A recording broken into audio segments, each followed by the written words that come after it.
Hello, genealogists. It's Craig again with Just Genealogy. Today, I want to talk about Civil War medical records, at least a subset of them, and see if you would go farther than I've gone.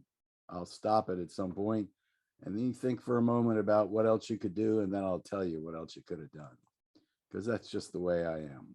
So the first person I want to talk about is T.G. Scott, Company B, 54th North Carolina Infantry. When we look at his compiled military service record, which is available on fold 3, we see in his jacket there are a set of medical card numbers in an envelope. There are 4 of them.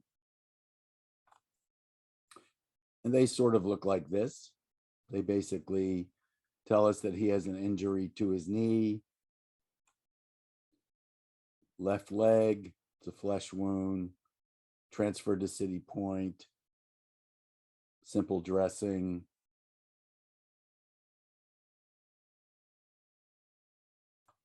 This is in April of 1865. He ends up on the United States Army Hospital steamer Connecticut, April of 65, and he's transferred from City Point, Virginia to Baltimore, Maryland.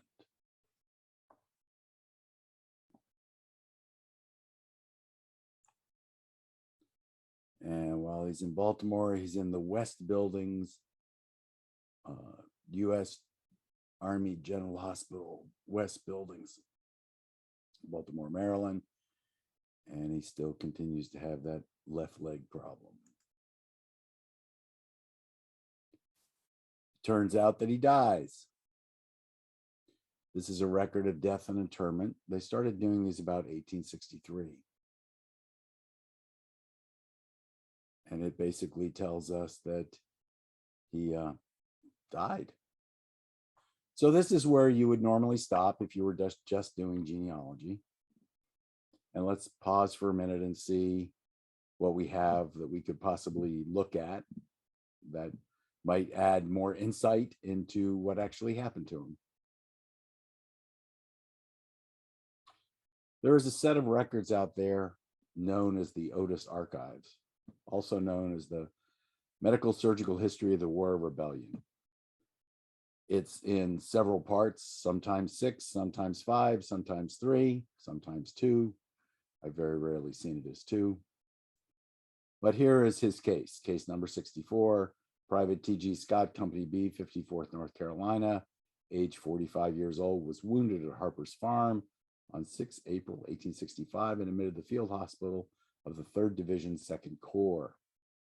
Surgeon O. Everts, 20th Indiana, noted shot flesh wound of left knee. From the field hospital, the wounded man was transferred to City Point and thence on April 22nd to the West Buildings Hospital, Baltimore. Acting Assistant Surgeon A. Kiesler contributed the specimen represented in the annexed woodcut. That's figure 12 there. That's a woodcut. With the following description. A mini ball passed through the left leg just below the knee joint, implicating the joint but not laying it open. The leg became much swollen and discolored, and from the openings flowed a quantity of what appeared to be arterial blood. Soon after the patient's admission, there appeared severe constitutional symptoms, rigors followed by high and continued fever, delirium, extreme nervousness, much prostration, constant vomiting, and sleeplessness. Amputation, which at an earlier period might have saved his life, was then pronounced impracticable, and the patient died with symptoms of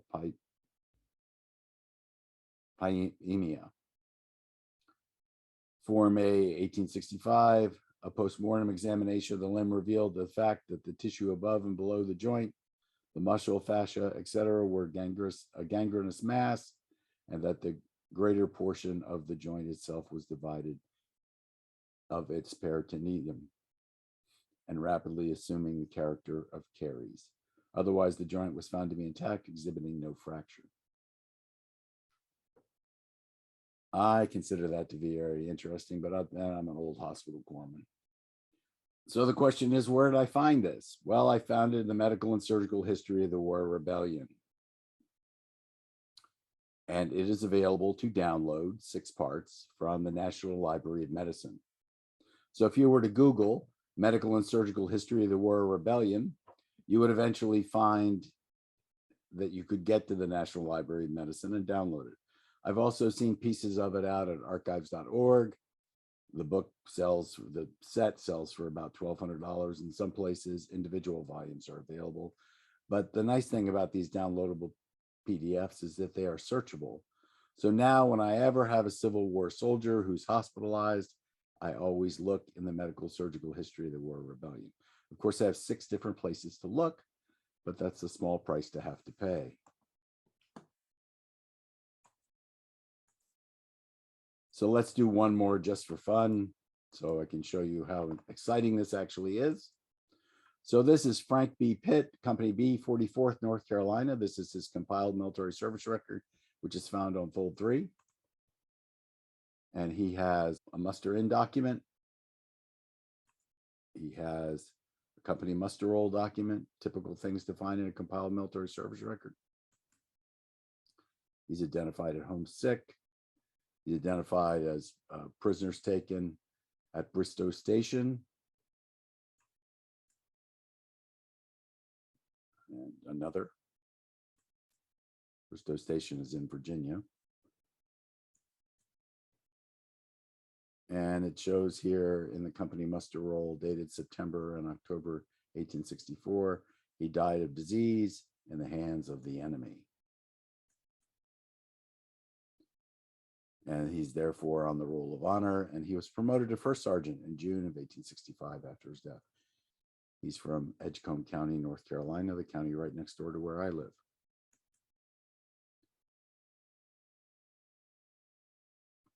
His prisoner of war, he's at Old Capitol Prison in Washington, D.C. And he's transferred to the General Hospital at Point Lookout. That would be Hammond Hospital. In his compiled military service record, there is a envelope which contains a medical card. One medical card. For Confederates, the carded medical records are found with a compiled military service record.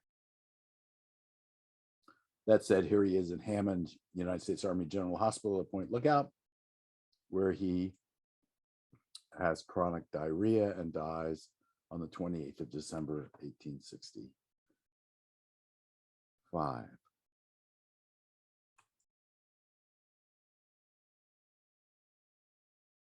He's also known as TB Pitt. This is a reference card. When we go to the Otis Archives or the Medical Surgical History of the War of Rebellion, we see that Sergeant T.B. Pitt, although he's Pitt in the record, Company B, 44th North Carolina, age 38, admitted 23 November 1863, chronic diarrhea. Patient was very much emaciated and had from 6 to 8 passages daily. These contained some pus, but no blood. His abdomen was much contracted, but he was able to walk and his appetite was good. He continued in this condition until middle December. The treatment consisted of the use of opium and camphor pills and stimulants, bread and milk, chicken and eggs, etc. for diet. December 26th, the diarrhea has increased since the last cold spell of weather. There's also some cough and pain in his chest.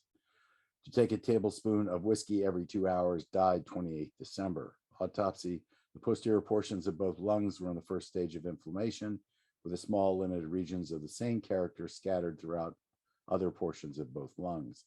The intestines were diseased in their whole course. There were some cicatrices in the small intestine, but no ulcers. The colon was ulcerated. The stomach was considerably contracted, its lumen being smaller than that of the transverse colon. Acting Assistant Surgeon, Francis B. Geisdorf. I suppose you would want to do another one, because I always want to do another one. So let's look at one more North Carolina man. This is Jacob Urry, and he seems to have a lot of compiled military service records in his record. And we'll just wander through those rather quickly. But basically, he's sick in hospital since May of 1863. He's missing in action. He's wounded. He's transferred. And he's on parole. Parole means he is unable to fight until he is exchanged. And once he's exchanged, he is able to fight again. So basically, he has been captured and they have his parole, so he can't fight yet. He ends up in Richmond, the General Hospital, number 24 in Richmond. He's still there, still at 24.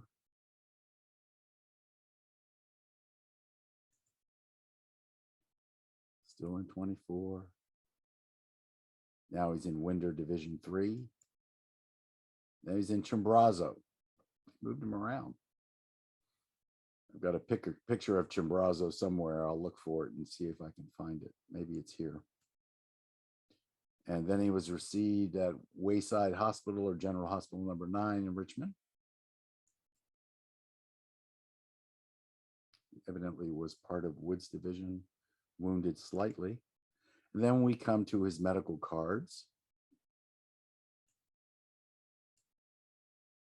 And that says that he's now at Hammond U.S. Army General Hospital Point Lookout, where he dies on 16 January 1864 of chronic diarrhea. Pretty famous thing, chronic diarrhea.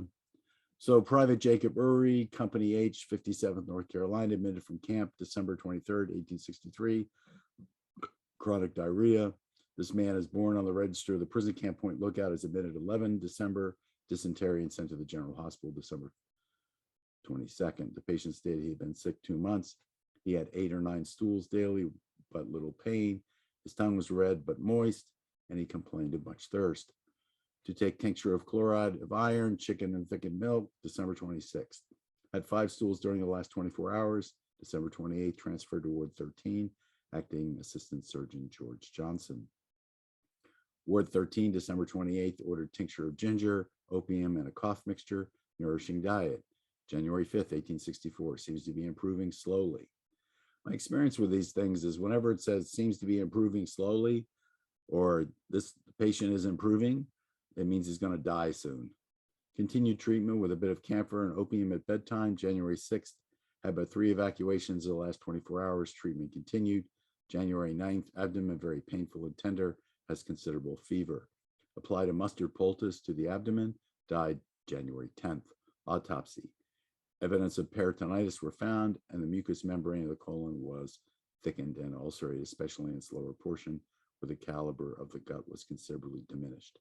Acting Assistant Surgeon M.A. Booth. And here's that picture of Chimborazo that I promised you. My recommendation is that you go to the National Library of Medicine website or archives.org. I like the medical surgical history from this site better, and download the 6 volumes. And every time that you have a Civil War soldier, what I recommend is you go to the National Library of Medicine and download these 6 volumes as PDFs. They are searchable. And that every time you have someone who is wounded or in a hospital or whatever, you add their name to the mix and go through these 6 volumes and see if you can find your guy. So this has been Just Genealogy, where we're converting people doing genealogy into genealogists day by day. Thank you all very much. Appreciate you. Have a good evening, morning, afternoon, or night. Whatever. See you tomorrow.